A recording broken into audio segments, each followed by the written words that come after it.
Bienvenue sur DMG TV, les histoires mystiques. Si tu es nouveau sur la chaîne, n'oublie pas de t'abonner, de laisser un commentaire, de liker et de partager. Tu veux raconter une histoire? Il y a un numéro à l'écran sur le plus 237 655 81 90 17. Envoie ton histoire et on va jouer ici sur YouTube, sur Facebook et sur TikTok. On poste plusieurs histoires tous les jours sur YouTube. La chaîne c'est DMG TV. Et on a une deuxième chaîne YouTube où on poste tous les 15 heures une histoire exclusive. La chaîne c'est DMG TV, histoire mystique exclusive. Donc n'oubliez pas de vous abonner aussi de ce côté-là. Après la diffusion de 12 heures en direct, il y a aussi une autre diffusion à 14 heures sur la deuxième chaîne. DMG TV, histoire mystique exclusive. Donc, allez faire un tour là-bas aussi. Les directs sont sur TikTok le mercredi et les vendredis à 20h00 heure du Cameroun. Donc, ceux qui veulent monter en direct, nous raconter leur histoire, c'est sur TikTok. Et ceux qui veulent envoyer leur histoire, ceux qui n'ont pas le courage, trop de courage ou bien n'ont pas un compte TikTok, envoyez vos histoires sur WhatsApp au numéro plus 237 655 81 90 17 et on va jouer ici sur Facebook et sur YouTube et sur TikTok. Voilà, donc écoutons la première histoire. S'il vous plaît, avant d'écouter la première histoire, laissez un like, commentez, partagez, c'est très important. Première histoire. Bonjour DMG, bonjour à tous les abonnés. Déjà, ça dépendra à l'heure à laquelle chacun écoutera l'histoire. Déjà, c'est une histoire qui s'est passée à Douala. Excusez-moi pour ma voix, je suis un peu enrhumée. C'est l'histoire de 3 jeunes femmes. On va nommer Karine, José et Cynthia, ma coiffeuse, celle qui m'a conté l'histoire. Toutes les 3 déjà ont fait le même collège à Douala. Du coup, elles ont développé une certaine amitié, un certain amour entre elles. Elles étaient très fusionnées, de telle sorte que dans chacune des familles, on connaissait que c'est comme ça. On ne pouvait jamais voir l'une sans voir les deux autres. C'était comme ça. Maintenant, une année, elles ont été contraintes de se séparer. Karine est partie à Idéa, Cynthia est descendue sur Yaoundé et José est parti à Pertois. Donc, chaque vacances, elles avaient l'habitude de se retrouver à Douala pour rattraper le temps perdu. C'est donc comme ça qu'une année, ils se sont retrouvés à Douala. Il y a la grande sœur de Karine leur dit, le jour que vous n'avez rien à faire, en fait, j'aimerais que vous veniez à la maison. Vous venez au Sinac Bar parce que la grande sœur de Karine avait un Sinac Bar qu'elle gérait et ça marchait plutôt bien. Vous venez, on perd le temps, vous m'aidez même à servir les clients et tout.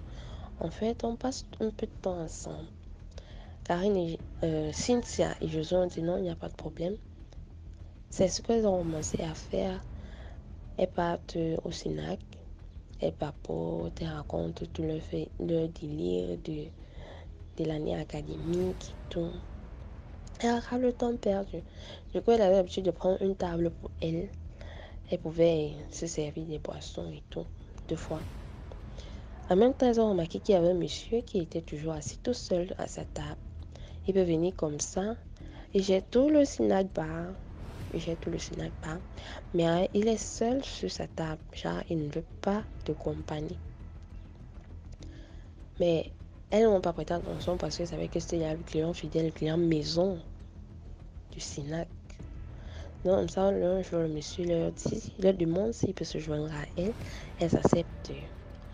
Donc, le monsieur leur demande de prendre tout ce qu'elles veulent. Que ce soit comme boisson, le monsieur leur a acheté à manger. C'était déjà même une habitude, chaque fois qu'il venait et qu'il trouvait les filles, il gérait bien les filles.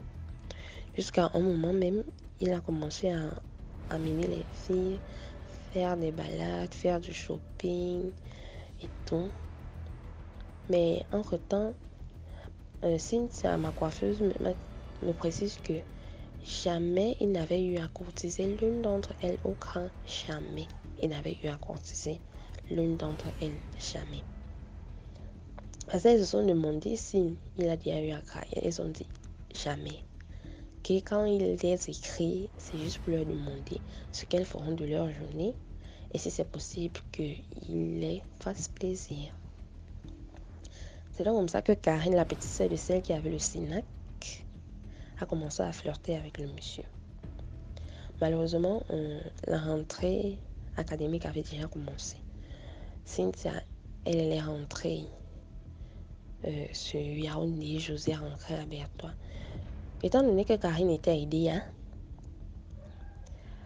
elle a demandé à sa soeur si elle peut rester à Douala pour continuer ses études. Sa grande soeur lui a demandé pourquoi. Elle a dit non, qu'elle veut juste rester avec elle. Sa grande soeur lui a dit ok, il n'y a pas de problème. Tu es sous ma responsabilité. Non, il n'y a pas de problème, tu peux rester avec moi. Entre-temps, elle a commencé à flirter avec le monsieur. Ils flirtaient ensemble. Mais déjà, je tiens à préciser que elle a commencé à faire des avances au monsieur, mais le monsieur n'était pas trop par rapport. Il ne voulait pas trop, il ne voulait pas les avances à la base. Mais la fille a insisté et elle a persisté. Le monsieur a aussi dit vu que c'est une bonne petite fille, pourquoi pas. Et donc, comme ça, au bout de 6 mois, la fille se demande tu n'es pas viril, qu'est-ce qui se passe? Déjà, ça fait 6 mois que nous sommes ensemble et jamais nous ne sommes passés à la qu'est-ce qui se passe? Le monsieur lui dit, je t'aime bien, mais je ne veux pas te faire du mal. La fille lui demande de faire du mal comment? Il dit, je t'aime bien, tu es quelqu'un que j'apprécie beaucoup. Je prends soin de toi, je te donne tout ce que tu veux. En fait, le monsieur prenait vraiment soin d'elle et ne manquait de rien. Elle lui demande, qu'est-ce que tu veux de plus? Et en fait, elle a demandé au monsieur qu'il passe. Le monsieur a dit non. Et le monsieur a refusé que non, je t'aime bien, mais je ne vais pas te faire du mal. C'est donc comme ça, au bout de 7 mois, elle a menacé le monsieur de mettre fin à la relation si les choses ne se passaient pas comme elle voulait. Donc le monsieur lui dit, comme tu insistes, il n'y a pas de problème. J'aurais voulu t'épargner d'un certain nombre de choses, mais tu insistes à vouloir arriver chez moi. Elle a dit, le monsieur a dit, ok, il n'y a pas de souci. Quand la fille monte dans la voiture, le monsieur lui dit, tu as encore le choix de réfléchir si tu veux vraiment arriver chez moi parce qu'une fois arrivé, il n'y aura plus moyen de faire machine arrière. Elle dit, ok, il n'y a pas de problème. C'est quelque chose que j'ai réfléchi et il est temps quand même que nous passions à l'acte. Ils sont arrivés dans la maison du monsieur, un quartier assez chic. C'était une villa et elle dit que la maison était très grande. Le monsieur restait en fait seul. C'est dans le genre de 18 heures comme ça. Ils sont arrivés. Le monsieur lui a montré la chambre, lui a demandé de se mettre à l'aise, de faire tout ce qu'elle voulait et tout. La chose qu'elle a faite, entre-temps, elle s'est mise vraiment... Elle était prête en fait pour... Vous comprenez la chose. Elle était prête pour passer à l'acte avec le monsieur. Le monsieur lui a dit non, pas maintenant. Ce que tu vas faire d'abord, c'est que tu vas nettoyer ma blessure avec ta langue. Elle a dit non, qu'elle ne peut pas nettoyer. Et c'était une grosse blessure. Elle ne peut pas nettoyer la blessure du monsieur avec la langue. Le monsieur a voulu insister. Elle a dit non, il n'a pas pu insister. C'est donc comme ça que dès que minuit pile a sonné, le monsieur lui a dit maintenant, tu vas le faire de ton plein gré sans que personne ne te demande de le faire. Elle ne sait pas comment ça s'est passé. Elle s'est retrouvée en train de nettoyer la blessure du monsieur en avalant les déchets parce que la condition c'est qu'elle doit nettoyer la blessure du monsieur en avalant les déchets. Elle ne doit pas cracher rien. Elle doit avaler les déchets. Elle a nettoyé bien propre. Après, tellement elle était dégoûtée, ils sont couchés, ils ont passé la nuit ensemble et tout. Le matin, le monsieur l'a accompagnée chez elle. Le monsieur lui a dit, en pleurant, le monsieur pleurait. Lui a dit, tu es quelqu'un que j'aime beaucoup, que j'ai beaucoup aimé, mais je ne voulais pas te faire du mal. Il a pris des grosses sommes d'argent. Il l'a accompagnée chez sa grande sœur. Le premier jour, déjà, tout allait bien. Elle ne s'est pas sentie mal, rien du tout. Le deuxième jour, elle a commencé à se sentir très mal. Le troisième jour, elle ne parvenait même pas à sortir. Alors, sa grande sœur lui demande, d'habitude, avec une crème matinale, qu'est-ce qui se passe? Tu as passé toute la journée ici, tu n'es même pas parti à l'école. Vu que tu es sous ma responsabilité, si quelque chose arrive ici, je vais dire aux parents et tout. C'est comme ça, elle dit qu'elle a mal au bas-ventre, elle a très mal au bas-ventre et qu'elle n'est pas sûre qu'elle va suivre ça. Quand elle se demande survivre comment? C'est là où elle raconte toute l'histoire à sa grande sœur. Vu que le monsieur avait l'habitude de sortir avec les 3 filles et il les faisait plaisir, elle les voyait, mais elle se disait que c'était que le monsieur est généreux et il prend soin de la fille comme ça. Vu qu'elle avait aussi dit à sa soeur que il n'a jamais craqué l'une d'entre elles. Donc, elle savait qu'il n'y a pas de probabilité pour ce que le monsieur sorte avec elle un jour. Genre, c'est comme un grand frère, en fait, pour sa petite sœur. C'est comme ça, elle raconte l'histoire à sa grande sœur. Elle lui dit qu'il y a 2 mallettes d'argent sous le lit. Tu vas prendre ça pour faire mes obsèques et tout. Tu vas faire comme ça, comme ci. C'est non comme ça que quand on a fait le deuil, sa grande sœur a dit à ses amis. Entre-temps, elle n'avait même dit à aucune de ses amies qu'elle sortait avec le monsieur. Le jour du deuil, c'est comme ça que sa grande sœur raconte à ses amis ce qui s'est réellement passé. Raconte ce qui s'est réellement passé. Sa grande sœur dit que avant le deuil, même le monsieur est venu. Il a demandé pardon à sa grande sœur en pleurant. Il a demandé pardon à sa grande sœur que vraiment il ne voulait pas faire du mal à sa petite sœur, mais c'est elle qui a voulu insister, qui a voulu aller plus loin dans la relation avec lui, mais qu'il n'avait pas l'intention de lui faire du mal. C'est un peu ce qui s'est passé. En fait, chacun va tirer la morale de cette histoire parce que, mais moi, ma part de morale, c'est que dans une relation des gens, il y a certaines conditions que lorsqu'on t'impose, si tu vois que tu ne peux pas respecter ces conditions, quitte dedans. Si ça ne te convient pas, tu quittes dedans. Oui. Parce que la plupart des cas, quand on vous impose certaines relations, parfois, certaines conditions, parfois c'est aussi pour vous protéger. C'est pour vous éviter certaines choses. Donc, si ton partenaire te pose une condition, vraiment, tu vois que c'est plus fort que toi là, tu ne peux pas supporter. Maman, qui est dedans. De peur que ta vie reste ou quoi que ce soit. Parce que dans cette situation-ci, si la fille aura respecté le fait de ne pas vouloir aller loin avec le monsieur, elle n'aurait pas perdu sa vie. Et ça semble aussi bizarre même que tu avais un monsieur et tout. Et les choses ne se passent pas comme tu voulais. Si ça, tu quittes dedans, tu quittes en fait dedans. Donc, il ne faut pas souvent forcer les choses quand vous voyez que les choses ne sont pas claires. On ne force donc, les générations, si vraiment, les moments aussi, on ne force plus rien. Quelque chose ne va pas comme tu veux, tu quittes dedans. Tu laisses la chose là. En fait, chacun va tirer sa leçon de morale. C'était juste aussi ma contribution comme ça au DMG. J'espère que cette fois-ci, mon histoire sera diffusée pour une première fois parce que depuis que j'ai déjà raconté 2 histoires ici, j'ai pas encore écouté une seule d'entre elles. En tout cas, j'espère que cette fois-ci elle sera publiée. Merci DMG et bonne journée à vous tous. Merci beaucoup pour l'histoire. Maintenant, on va écouter la deuxième histoire.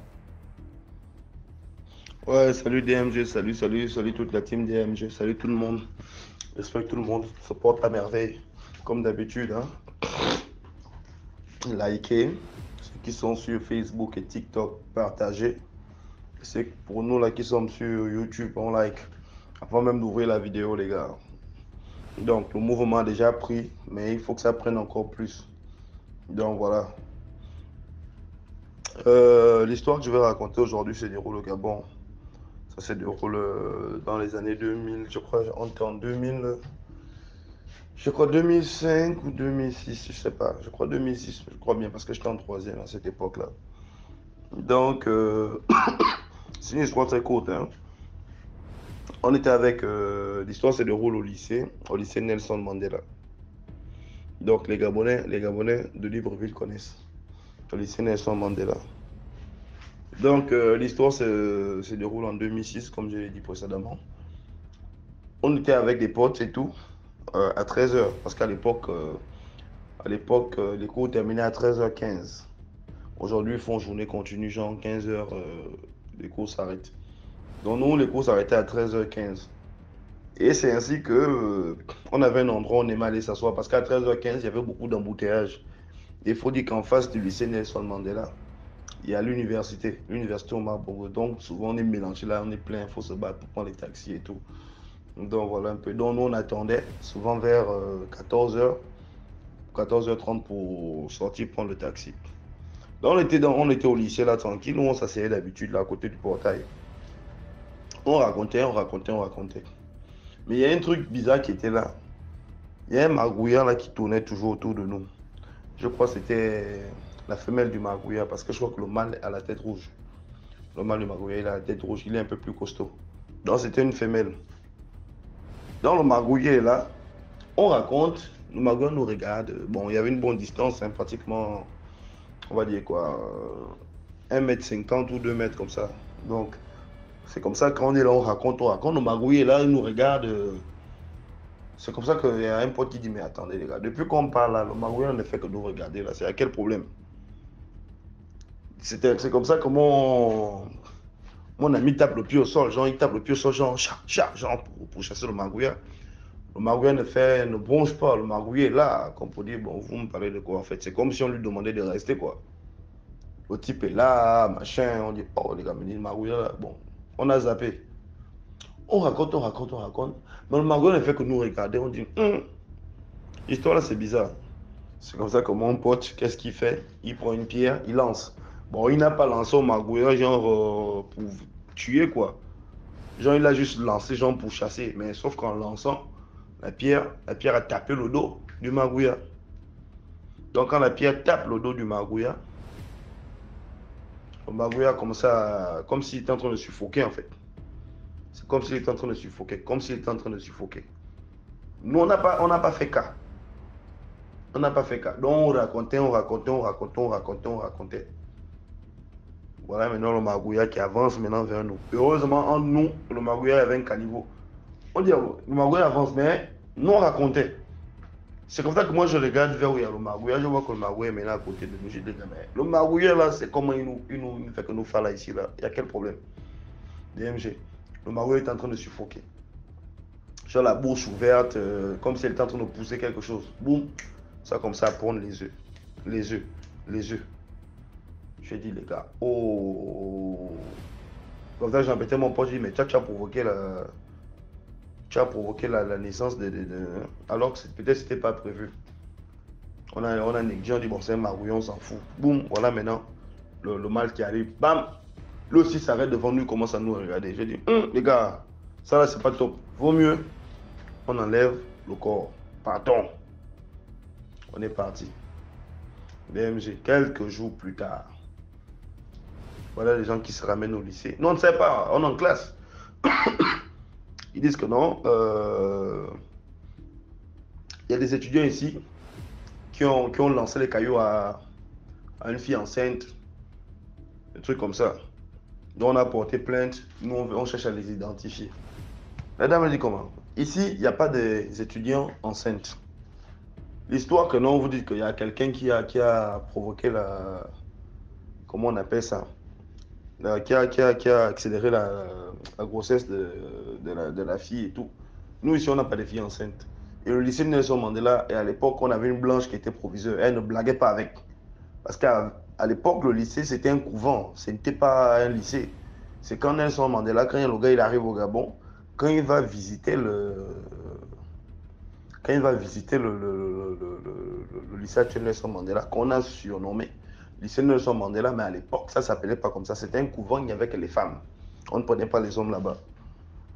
Donc le proviseur a beau insister que non, mais attends, nous on n'a pas de fille enceinte. Et notre proviseur c'est une blanche, une française. Donc ne blaguez pas avec les histoires là. Et là, ils disent non, on peut les identifier parce que nous, on a porté plein de machins. En tout cas, prochainement, s'ils ne se dénoncent pas, nous on va venir ici avec la police. Ah car. C'est comme ça que les gars ils ont fait passer une note circulaire et tout. Est-ce qu'il y a des gens qui ont peut-être fait une bagarre ou bien qui ont fait accoucher une fille, voilà, parce qu'il y a une plainte, machin. Je dis, ah, c'est quoi cette histoire de plainte encore? Et moi, maintenant, on appelle ça comme mon instinct spirituel m'a fait réunir les amis. J'ai dit, les gars, est-ce que vous n'êtes pas sûr que le margouillard là, sur lequel l'autre a lancé la pierre, là, est-ce que vous êtes sûr que c'est pas eux? Parce que de toute façon, le margouillard nous regardait là. Parce que la façon dont il nous regardait, on chasse, le margouillard ne fuit pas. On chasse, le margouillard ne fuit pas. Elle a comme ça pondre ses œufs. Le mal est venu. Et les gars ont dit non, on peut identifier les gars. On dit non, là les gars, là c'est pas top. C'est sûrement, c'est sûrement le couple en question qui est là. Pour nous, on a lancé les cailloux à margouillard. Mais je ne peux pas affirmer que c'était des êtres humains. Mais après, c'est bizarre parce qu'ils viennent à l'école, au lycée, pour dire que non, il y a des élèves d'ici qui ont eu à lancer les cailloux sur sa copine ou bien sur sa fille, je ne sais pas qui il est. En tout cas, nous, on nous a seulement dit qu'il y a des gars qui ont accéléré la grossesse de quelqu'un. DMG. J'ai dit, les gars, je suis sûr que c'est le margouillard là, je suis sûr. Les gars, ils blaguaient, j'ai dit, les gars, je suis sûr. Jusqu'à ce qu'un day comme ça, vu qu'on avait on avait des heures de permanence. Et Dieu merci, on n'était pas tous dans la même classe. On avait commencé genre 5e, 4e, arrivant en 3e, on était un peu dispersés quoi. Mais on était toujours soudés, on avait toujours gardé ce groupe-là, cette solidarité-là entre nous, malgré qu'on nous avait séparés des classes. Donc, à chaque fois quand quelqu'un a permanence, je dis les gars, si quelqu'un a permanence, mieux la personne va rester devant le portail. Au cas où il y a des gens qui rentrent avec les gendarmes. Bon, à l'époque, on avait les téléphones là qu'on appelle les têtes de cellule, là, les Alcatel bizarres là. Ouais. Donc, c'est comme ça qu'un dé, je ne sais pas qui était, je crois que c'est moi j'étais en permanence, mais je n'étais pas au coin là où les gens rentrent là. Je ne sais pas où j'étais. Donc, c'est comme ça que les gars, ils arrivent avec les gendarmes. Il dit, les gars, il y a des gendarmes. On dit, merde, IMG. Donc, le gars qui a lancé la pierre, là, lui-même, il a boire, il s'est caché aux toilettes. Et toi-même, tu connais les toilettes du lycée en Afrique. Le gars était coincé au moins pendant 1 heure. C'est-à-dire qu'il n'y avait plus l'odeur de la chiotte. C'est-à-dire que l'odeur de la chiotte ne le dérangeait pas. C'était maintenant l'odeur de Giorgio Armani là-bas dans les toilettes. Le gars était là-bas, intraitable. Sauf que moi, j'étais dehors de l'école. J'étais hors de l'école. J'ai dit, merde, c'est quoi cette histoire? Ils disent que non, ils peuvent reconnaître le visage des gars. Les gars tous ceux qui étaient là, chacun demandait la permission pour sortir. Je dis, les gars, l'histoire là, c'est pas clair. L'histoire là, c'est pas clair. Tu vois un peu. Je dis, mince. On est en classe de 3e. Avec du recul, je réfléchis, je dis, mais attends, est-ce que soit c'est le margouillard? Parce qu'après, on n'a pas eu de suite, tu vois. Non, pas eu de suite. Je dis, est-ce que c'est le margouillard là? Est-ce que c'est le couple là qui s'est transformé en margouillard? Je ne sais pas. Peut-être qu'ils meurent de faim, ils se sont transformés en margouillard, peut-être pour manger je sais pas, des fourmis, je sais pas, des chenilles, je sais pas. C'est que le margouillard mange, quoi, tu vois. Moi, je comprenais rien, je comprenais que dalle. Soit, est-ce que c'est un élève aussi, peut-être de terminal là-bas, ou bien le premier, peut-être qui s'est battu avec quelqu'un dehors. On ne sait pas. C'est resté un mystère jusqu'à aujourd'hui. Tu vois un peu. Et l'histoire, il ne fallait pas que ça arrive dans nos oreilles, parce que dans les oreilles de nos parents, parce que moi, mon père, que Dieu ait son âme, lui, mon père, c'était un vrai père africain. Quand on dit ton fils a fait ça, il ne cherche pas à savoir. Il commence à te gronder. Mais le gars qui a lancé la pierre, là, lui, là, son père en général. Donc, imagine. Donc, imagine. Je te jure. Après, l'histoire est passée comme ça, inaperçue. Après, voilà, quoi. Donc, c'est un peu ça l'histoire que je voulais raconter. Donc, la morale, c'est quoi? Bon, les gars, c'est vrai, hein? On peut voir les chenilles là marcher, je sais pas, des magouillards, des lézards et tout. Mais les gars, c'est pas la peine de les traiter, parce que c'est des êtres humains. Bon, pas des êtres humains, c'est des êtres vivants. Ils possèdent une âme. Comme dit la Bible, tout ce qui respire glorifie le nom de Dieu. Donc on ne sait pas. Vous n'allez pas prendre le chien, passe pour lui, vous prenez la pierre, vous lancez au chien. C'est pas bon. Tu vois un peu, imagine, toi tu marches dans la rue, par exemple, nous qui sommes à l'extérieur, on te verse de l'eau. Parce que c'est un blanc, il a vu un noir, il te verse de l'eau. Tu vois un peu. Moi je me dis aussi la même chose envers les animaux. Donc de vraiment, vraiment, vraiment prêter attention. De vraiment prêter attention. Donc voilà quoi.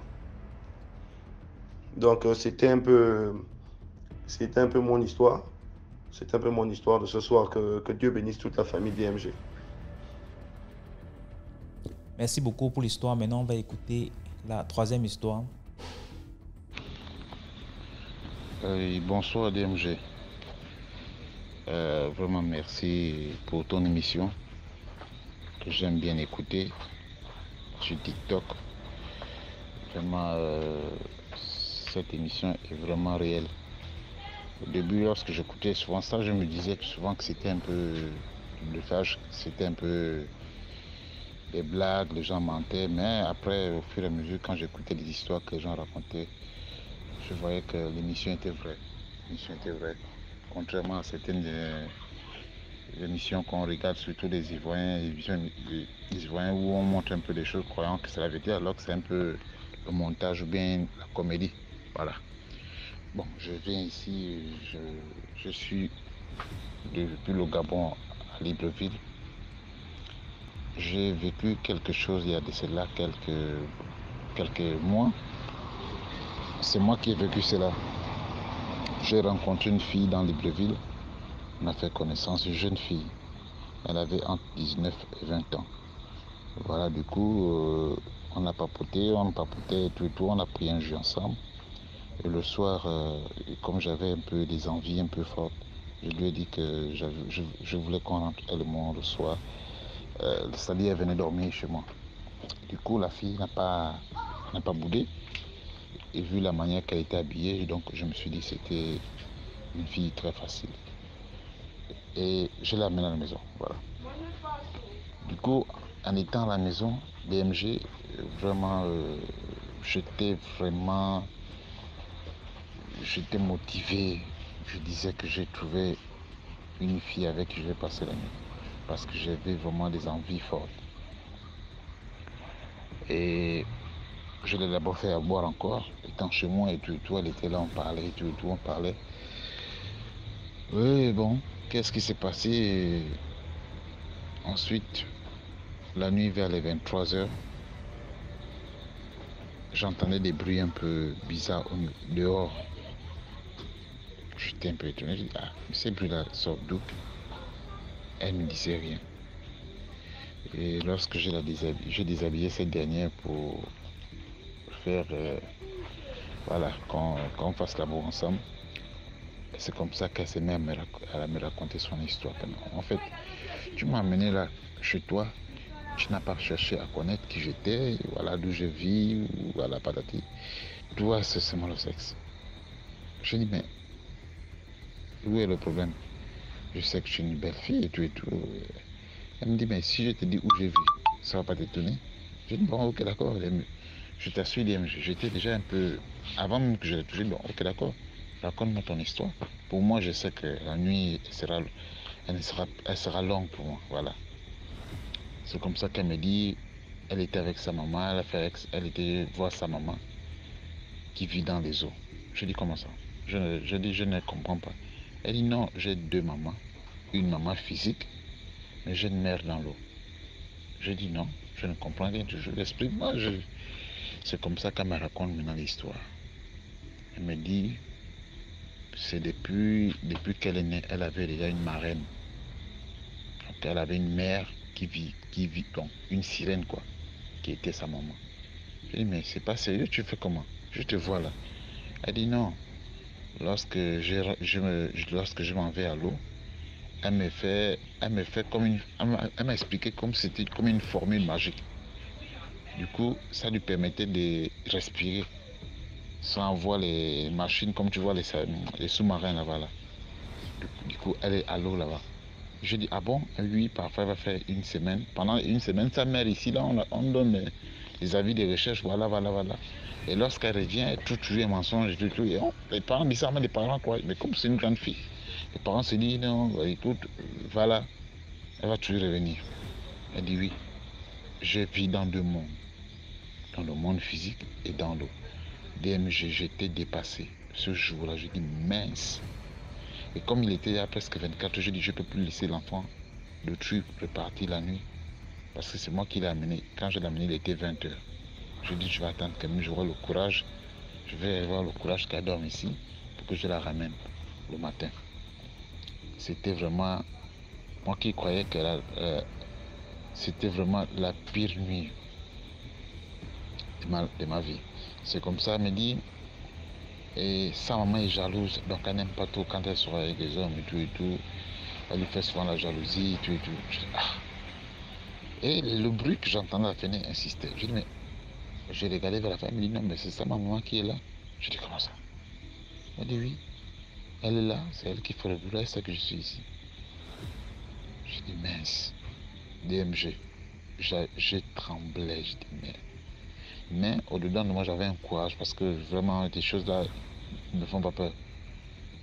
Ces choses ne me font pas peur tant que je ne rentre pas dans ce monde. Donc, je sais que tu ne peux pas m'atteindre. Mais je ne pensais pas que ces choses, quand j'entends, c'est des choses que quand tu entends, quand tu n'as pas encore vécu ça, c'est-à-dire avec la personne, tu ne peux pas croire. C'est des choses que j'ai vécues. C'est pas que, non, moi-même, j'ai parlé avec cette dernière. Elle me dit, le monde de l'eau, elle dit la vie sur cette terre, il y a une autre vie sous la mer, sous les eaux du Gabon.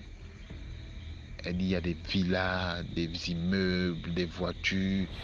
Il y a une autre vie là-bas. Il y a une autre vie. Vraiment, il y a une autre vie là-bas. J'étais vraiment sidéré. J'étais sidéré. J'ai dit, ah bon? Elle dit oui, des gens vivent là-bas. Il y a une autre vie là-bas. Je suis resté comme ça. Mince. DMG, je t'assure, ce jour, je ne l'ai même plus touché. Je n'arrivais même pas à trouver sommeil jusqu'au matin. Et ce qui a tiré, ce qu'elle m'a dit à la fin, c'est ce qui m'a un peu touché, marqué ou encore qui m'a un peu vraiment dépassé. Elle me dit, la majorité des jeunes filles aujourd'hui en Afrique, surtout des pays côtiers, c'est-à-dire des pays qui ont les océans, les mers, tout ça, là, la majorité des jeunes filles, elle est allée jusqu'à me donner le pourcentage, 80% des jeunes filles DMG ont un côté physique et un côté, ils vivent dans l'eau. C'est-à-dire, ils ont des esprits, ce qu'on appelle généralement les mami wata. Je dis, ah bon, elle dit, je te parle parce que je sais de quoi je parle. On se revoit sur cette terre, quand on vient, quand on sort, je revois les filles là. Mais elles sont là, dans les rues, tu te dis que c'est une fille normale, mais elle vit aussi dans l'eau. C'est des choses que je ne pensais pas que ça pouvait exister. C'est ça. C'est des choses qui sont vraies. Vraiment, si on ne t'a jamais dit oui, si tu as jamais vécu, tu ne peux pas croire. Donc, c'était ça un peu mon histoire. Voilà. Moi, c'est John depuis le Gabon. Libreville. Merci et bonne soirée. Merci beaucoup pour l'histoire. Maintenant, on va écouter la quatrième histoire. Hello, hello DMG. Bonne et heureuse année 2024. Santé, bonheur, prospérité, amour, et beaucoup d'argent. Beaucoup d'argent. Bonne et heureuse année à la communauté. Ça fait pratiquement 1 an, 2 mois que je te suis. J'ai découvert ta page comme ça par hasard sur Facebook et depuis, je ne me suis plus jamais déconnectée de ça. Je viens aujourd'hui te raconter une histoire qui m'est arrivée en 2010. Je ne sais pas si les gens la trouveront mystique, mais pour moi, je la vois comme ça et je rends grâce à Dieu pour la situation dans laquelle il m'a permis de sortir. En 2010, ma mère, je ne pouvais plus fréquenter. Ma mère me demande ce que je veux faire. Et puis, je lui dis que je veux vendre des habits. Elle n'ayant pas assez de moyens, elle me dit, bon, on va commencer, tu vas chercher un petit hangar, un petit espace, on va te faire un hangar là-bas et puis tu vas accrocher tes habits à l'air libre. Déjà, tu as précisé que je n'étais pas dans la même ville que ma mère, donc je n'ai pas envie de dire les villes. Elle était dans une autre ville, moi j'étais dans une autre ville, mais j'étais en famille avec sa maman à elle.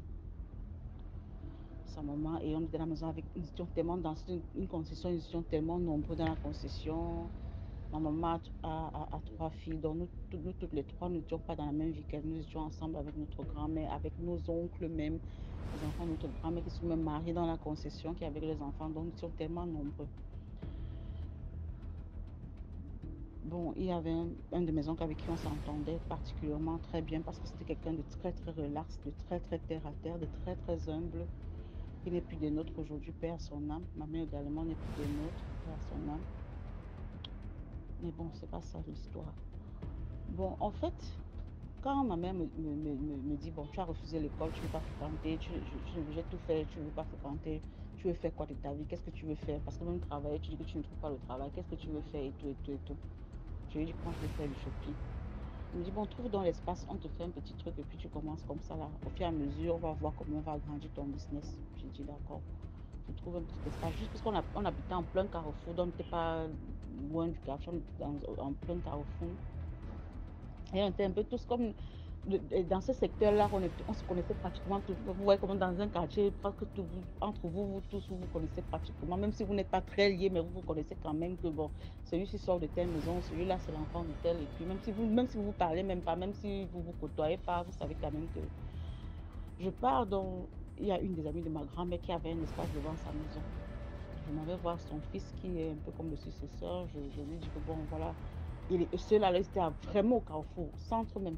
Je dis que bon, voilà, l'espace là qui est vide, là, ça m'intéresse. Est-ce que on s'arrange, on cause de combien je dois lui verser le mois et tout et tout. Je verse même l'argent. Il me demande de verser aussi une caution pour la lumière, je le fais.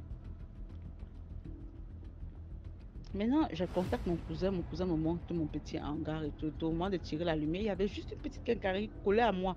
Une petite quincaillerie, toute petite là. Et celui qui gérait cette quincaillerie, sa quincaillerie était juste devant leur maison familiale. Donc, il habitait aussi là-bas en même temps. Il habitait aussi là-bas en même temps. Je vais l'appeler Pierre. C'est comme ça que je contacte Pierre. Je dis que bon, Pierre, on a fini de monter le hangar. Je veux qu'on mette un peu le GFlex au sol parce qu'il fallait un peu habiller. Il vient mesurer un peu. Il mesure. Il me dit que bon, il faut tel mètre. Je dis qu'il vendait tout ça. C'est chez lui que je prends le GFlex. Il lui m'aide à habiller. C'est chez lui que je prends les câbles pour passer les fils. Il m'aide à faire l'installation et tout. Vraiment, c'était un fait tout. Il m'a installé une petite prise dans mon hangar. Parce que le hangar, c'est complètement ouvert. Mais bon, j'accrochais les habits devant et puis j'étais un peu assise à l'intérieur là. Il m'aide à acheter un peu ça. Et puis bon, de fil en aiguille, avec le temps, on commençait à sympathiser. Quand je venais souvent là-bas le soir, parce que je commençais généralement à vendre vers 17h, parce que le matin, je ne peux pas être là parce que le soleil abîme les vêtements. Donc, j'avais mon gros sac. J'ai porté mon sac, j'allais au carrefour avec. À 17h, j'installe mes habits.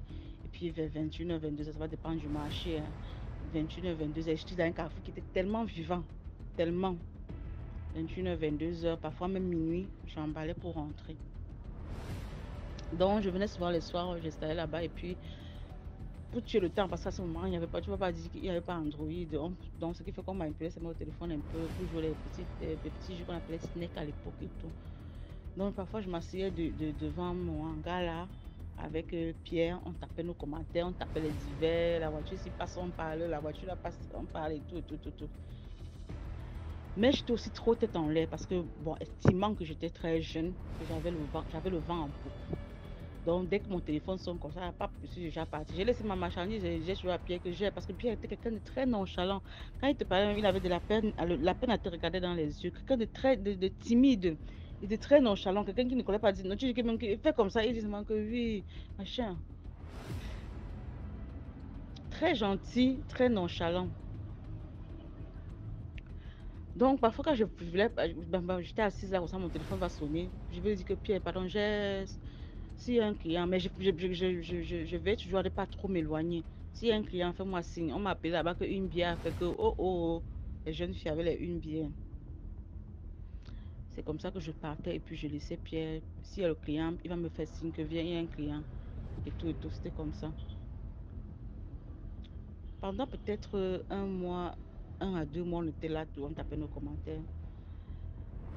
Parfois, mes copines venaient, on restait là-bas, on prenait une petite table, on mettait là-bas, on partait au bar d'à côté, on achetait les boissons, on est assise là. Oh, la jeunesse. Et quand mes copines étaient là comme ça, comme c'était un peu des filles qui étaient un peu agitées, enfin même moi-même, hein, c'est pas que comme si elles étaient agitées, on faisait des bruits et tout. Donc quand ça fait, il prenait sa chaise, il va le rester devant sa boutique là-bas. Jacques, je me mélange pas moi, j'ai de racaille ici, si on peut dire ça comme ça. Et puis un jour, on a assis encore là, Pierre et moi, peut-être 1 mois ou 2 mois plus tard, il me demande, j'ai dit, hein, tu veux pas te marier? J'ai dit oui, je veux me marier, non. Je veux bien me marier.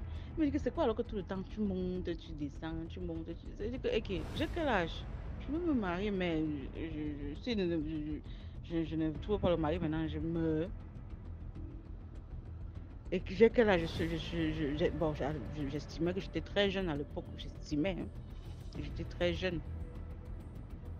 Il dit que ben, je ne peux pas mourir parce que je n'ai pas trouvé le mari. Donc, il y a encore le temps. Bon, Pierre et moi, nous sommes d'une ethnie qui, chez nous, généralement, les hommes, dès qu'ils ont eu la quincaillerie, même si tu as 16 ans, on veut déjà te donner la femme. Donc, du coup, je lui ai dit que c'est quoi, non, mon père? Dans les blagues, tu as trouvé le mari pour moi, hein. Si je trouve le mari et qu'il me plaît, ce moment, il va encore marcher. Marche que marche quoi? On blague aussi, il me dit non, c'est moi qui veux t'épouser. Je dis quoi? Il dit, c'est moi qui vais t'épouser. Et en parlant, il ne me regarde pas, hein, parce qu'il a peur. Donc, en même temps, il parle, mais il est craintif. Il a peur de mariage parce que lui et moi, on était à des allées-lumière. Donc, on était. Comme on dit souvent que j'étais son goût, mais lui n'était pas mon goût. Quelque genre, tu n'es pas le goût de ton goût. Donc, mais je me voyais même pas avec lui, même dans mes rêves les plus. Oh, mince.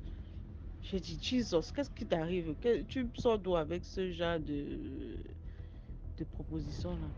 Il me dit que tu m'as dit que tu veux te marier. Il dit que donc, quand il dit qu'elle veut me marier là, fous pas sa roue, je prends seulement fou pour me marier, parce qu'elle veut me marier. J'ai dit que je veux me marier, si c'est le temps de Dieu, je me marie.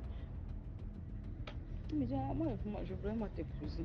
Réfléchis avec eux. Il n'y a même pas de question de réfléchir, il dit réfléchir.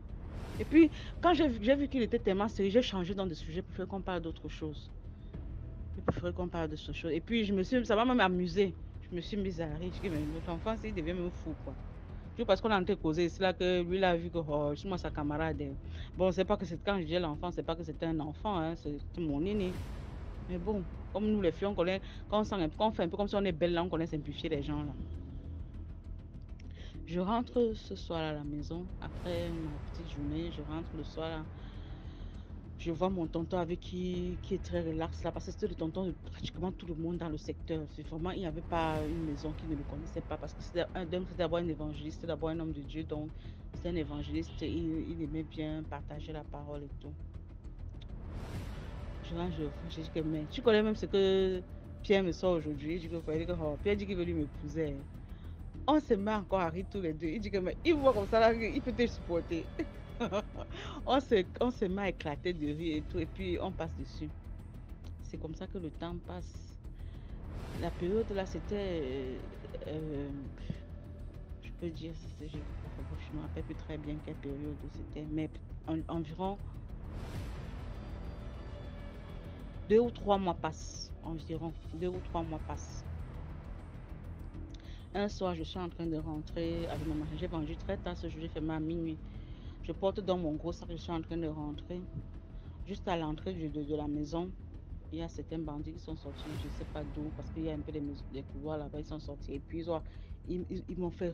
Donc j'entrais déjà dans la maison, ils m'ont tiré avec le sac par dehors. Ils ont pris le gros sac, les gros sacs avec toute ma marchandise à l'intérieur. Ils m'ont tiré et puis ils ont pris le sac. Ils étaient 4. Et puis ils ont pris mon téléphone. Je n'avais même pas. Donc je suis restée, j'étais comme pétrifiée. Je n'ai même pas eu la force de crier. Je suis juste entrée à la maison. Même me laver. J'étais comme si j'étais. En prenant comme ça, ils ont même pris mon âme à l'instant. Là, ils sont partis. Et puis je suis entrée. Puis j'étais avec ma fille dans la chambre. Je suis entrée juste me coucher à côté d'elle là. Essayer de trouver un peu de sommeil. Donc c'est le matin que j'ai commencé à annoncer aux gens que bon, comme vous voyez là, voici. Quand ça arrive, le même soir même, je ne pars pas vendre. Je pars juste à devant mon hangar. Je ne peux pas vendre parce que je n'ai pas de marchandises.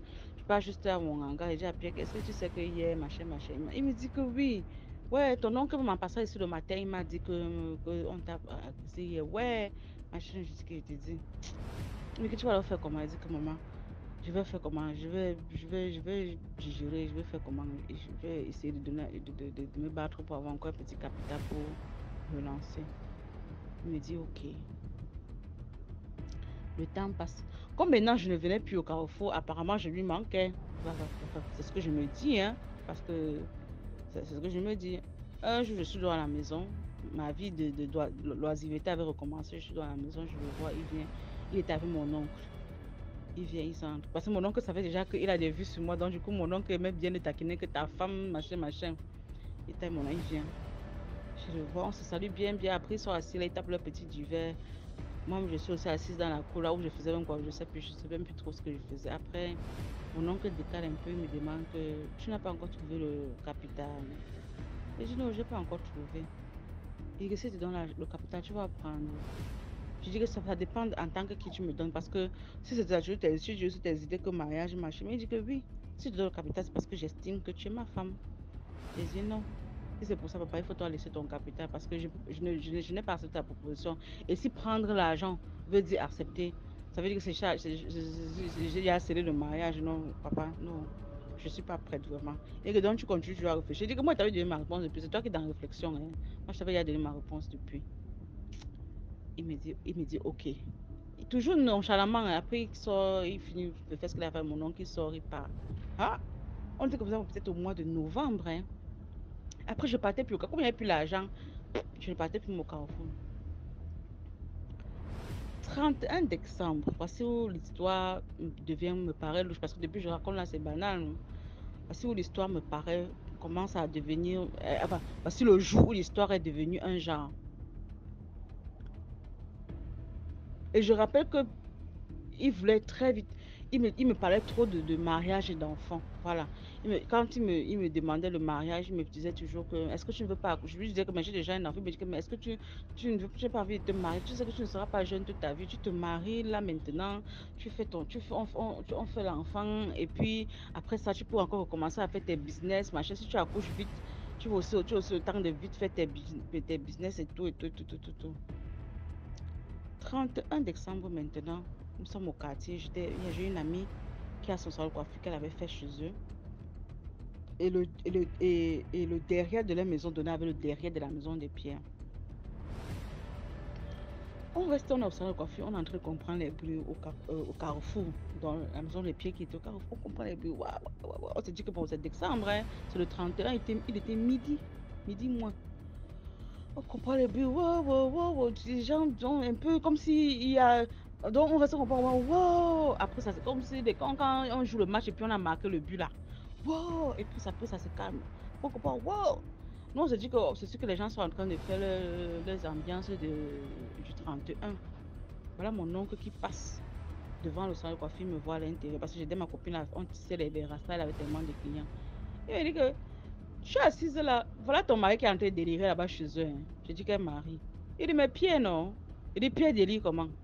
Il dit, oh oh, c'est grave. Ce qu'on a déjà compris là-bas. Ton nom est même sorti sur ça. Je dis, quoi? Il me dit que ton nom est même sorti sur ça. Je suis en train de te chercher depuis. Ce qu'on a déjà compris là-bas. Ton nom est même déjà sorti sur ça. Il dit que mon nom est sorti sur ça que quoi? Apparemment, on voulait te vendre, mais tu as refusé. J'ai dit, quoi? Il dit que ouais. Va là-bas et il y a le monde là-bas. Il dit que bon, et pas maintenant là-bas, il y a le monde là-bas. Tu dis que mon nom est sorti de ça, je pas maintenant là-bas. Comme ça, il me remarque maintenant, il dit que là, voici, venez chercher jamais. C'est là où il dit que viens, on descend, tu es avec moi, non. C'est toi que je cherche même depuis. Donc, je marchais même comme ça, il disait que si je te trouve là, viens, on descend. Descend. Et net, justement, quand il me voit, il commence encore à s'exclamer. Laissez-moi, laissez-moi. Et il appelle. Apparemment, il était là seul. Enfin, il y avait tout le monde, mais il était là. Il voyait son censeur et le président. Il les voyait. Il dit que je vous ai donné la liste dont il avait écrit le nom de tous les membres de sa famille. Tous les membres de sa famille. Tous ses frères. Parce que eux aussi, ils étaient déjà orphelins. Il n'y avait que ses frères. Et ils vivaient là-bas ensemble. Il avait écrit le nom de tous les membres de sa famille, avec leurs femmes et leurs enfants. Et il avait déposé là-bas, à la réunion.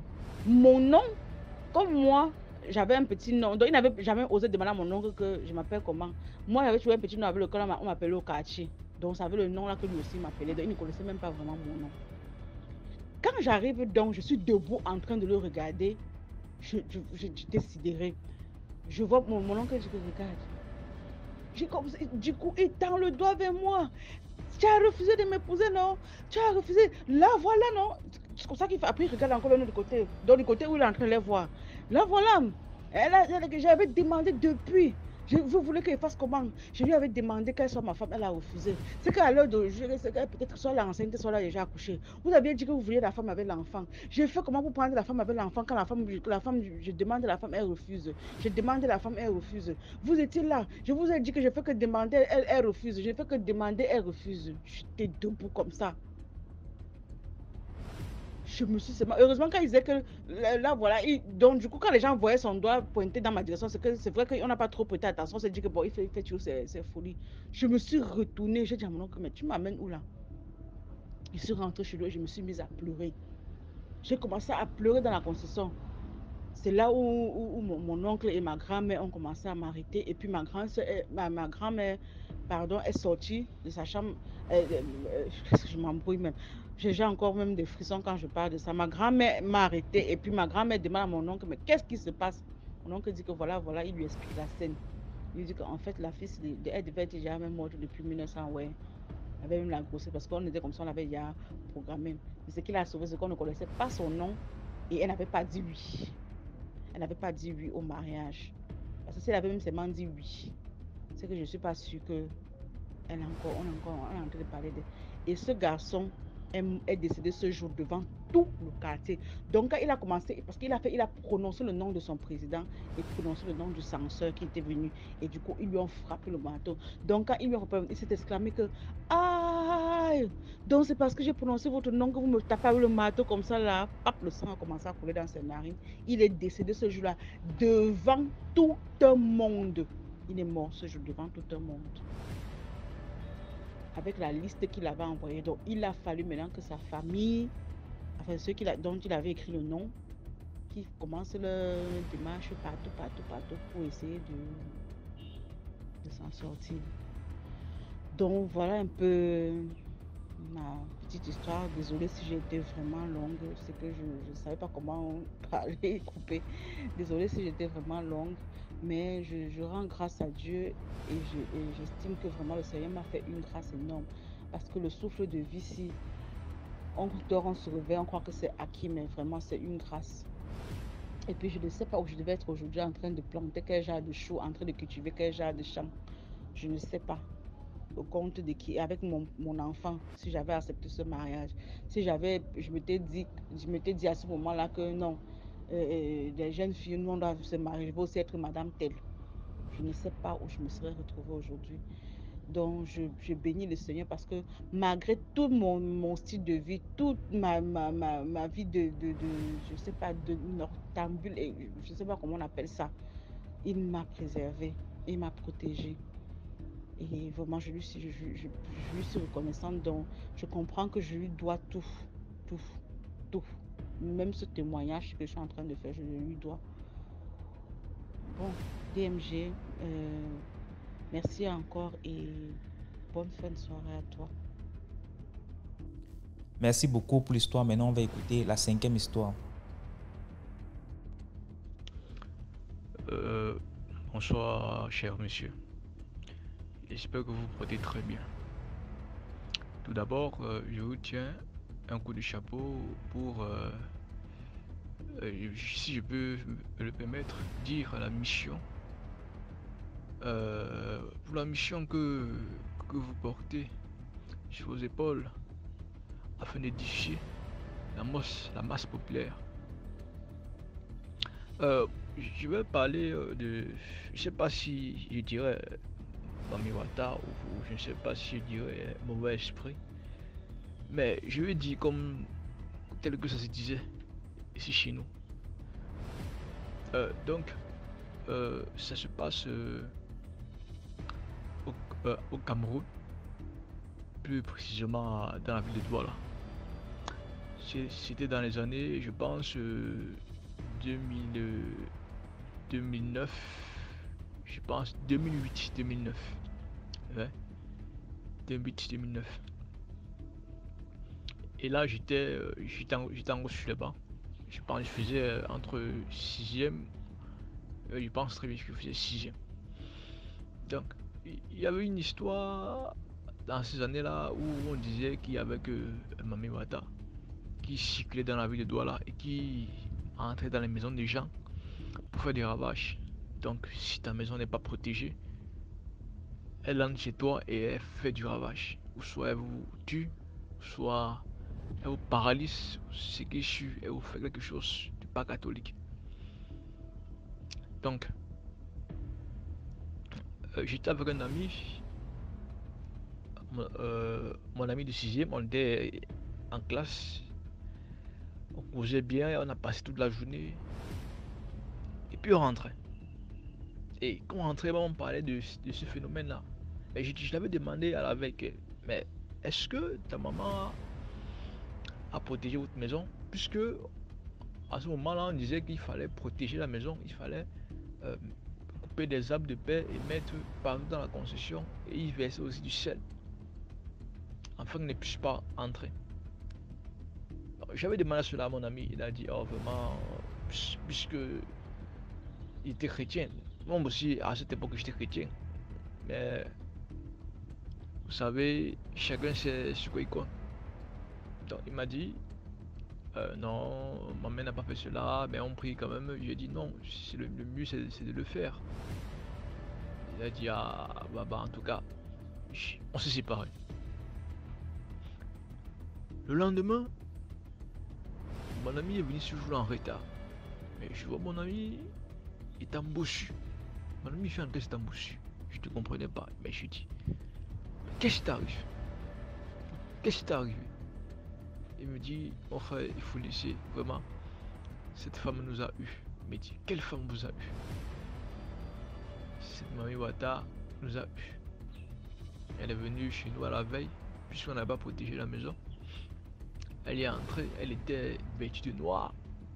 Et quand elle a apparu devant nous, elle a apparu étant petite comme une petite fille. Après, elle a commencé à grandir, puis à vieillir.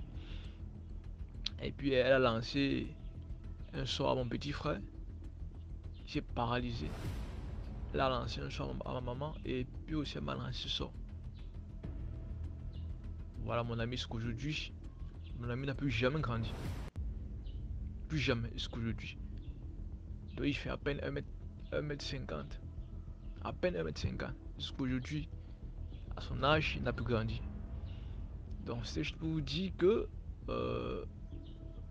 la leçon, la morale à tirer dans cette histoire, c'est pour vous dire que malgré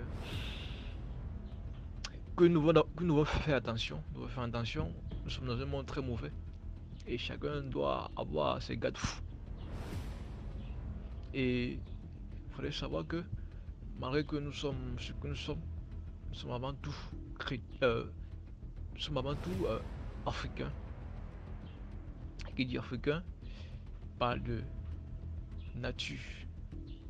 Qui parle de nature, parle de Dieu. Donc il faut se reconnecter à la nature pour pouvoir se protéger.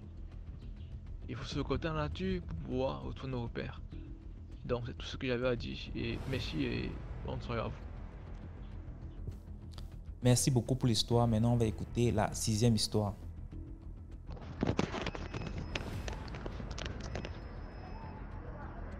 Good morning, good morning, good morning. Bonjour DMG, bonjour à toute la famille DMG.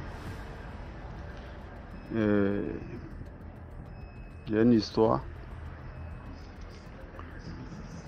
Il y a une femme qui a transformé un enfant en aigle.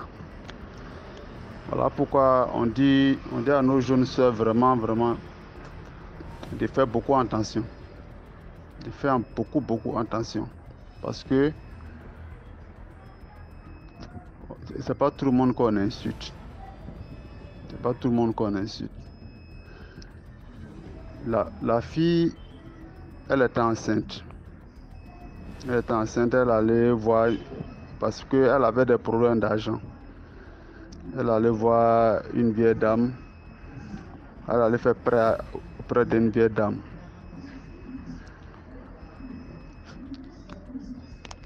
Elle a dit à la dame qu'elle a son homme. Que le gars, il dit qu'avant qu'elle accouche, que le gars là-bas a fait un transfert pour que l'argent que la vieille va donner, qu'elle paye ça. La vieille a dit, il n'y a pas de problème. La vieille a pris la somme d'argent là, elle a donné. Quand la vieille a donné la somme d'argent là, quelques mois après, elle a demandé l'argent là à son gars. Le gars là a commencé à crier. Mais quand la vieille là est venue réclamer son argent, la jeune fille elle a commencé à insulter la dame. Elle a insulté la vieille là. Les injures même qu'on ne doit pas dire à une vieille personne. Quand elle a insulté la vieille aussi, la vieille a dit que comme tu m'as insulté, il n'y a pas de problème. Tu vas voir ce que je vais faire. La vieille dame est partie. Quand la vieille dame est partie, le jour de l'accouchement, c'est l'œuf que la fille a accouché. C'est l'œuf qui est sorti à Platinsta.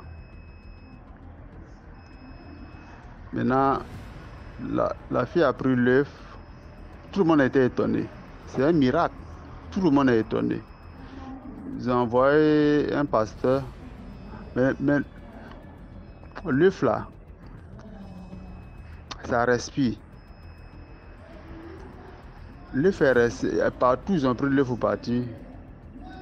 Les gens qui voient, on dit que c'est l'enfant là qui est là.